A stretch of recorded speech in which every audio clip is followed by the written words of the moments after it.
This is take 2 for Bring Back Henry Cavill as Superman. Not that I don't like David Cornsweat, but why can't we live in a world where we have 2 same superheroes? Because, technically there are like 50 universes or however many, and it's like the same Superman, only this one, like, he's only got 9 toes. Or it can be as different as, this Superman is not so heroic. In fact, he's quite a villain. But the reason I say I want Henry Cavill back was because it was a totally different version of Superman to some degree, to a large degree for a lot of people. But I think this was a kind of like a re-envision. This was a re-envisioning to me of what the world of Superman and Batman could look. It was shot very dark, but I never really minded it, just because it is a Gotham, and it takes in Gotham, and it takes place in like the Superman territory and all that shebang. That being said, I just don't think it would have been reasonable for it to be too lit in a way that would have been unrealistic, because these guys are being very bare bones. But the thing I like about Henry Cavill, aside from that jawline that could be used by Charles Manson and the Sharon Tate murders. You got to be careful. The Sharon Stoke murders. Now, do I think he'll ever be back? What do I know? I'm literally shooting on like one light here, another light here, and on my iPhone today, because I don't have my camera charged and I don't have my SD card working.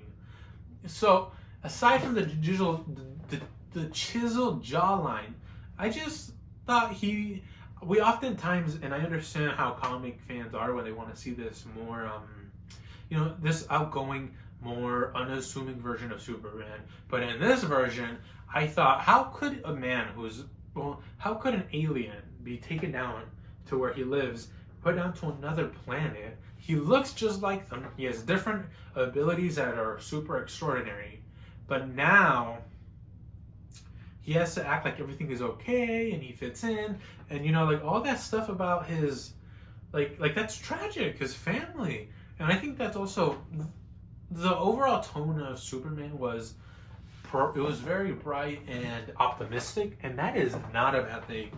It is a great movie. It was just shot beautifully, and I'm not one of those guys who wants to see movies get torn down apart, because I don't know exactly what goes into all these movies and shooting, but I know it's not easy.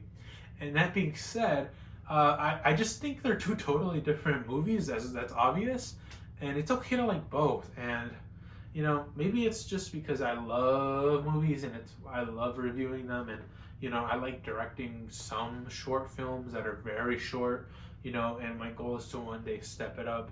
That being said, that's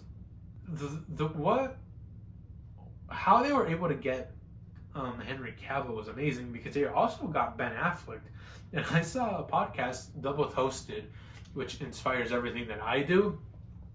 And I believe it was Martin who said, Martin on the talk show host, one of the talk show hosts, he said, Ben Affleck is way too good to be in this. You guys should be grateful that you got him. And it's just because he plays a Batman that I think a lot of people wanted. He also plays a big Batman. I don't know. I think that's suit. That's the suit, obviously. But there might be some muscle there, like actual muscle. But don't cancel the new Superman, David Cornsweat. Do not cancel him, and don't cancel Henry Cavill. I'm also not saying let's have them, put in a room together and see what happens. But I'm just saying, we gotta just why not have multiple Spider-Man from a different timeline to make it obvious? How DC or Marvel? I don't even know who's in Marvel anymore. What Daredevil is DC now, official. I made it official.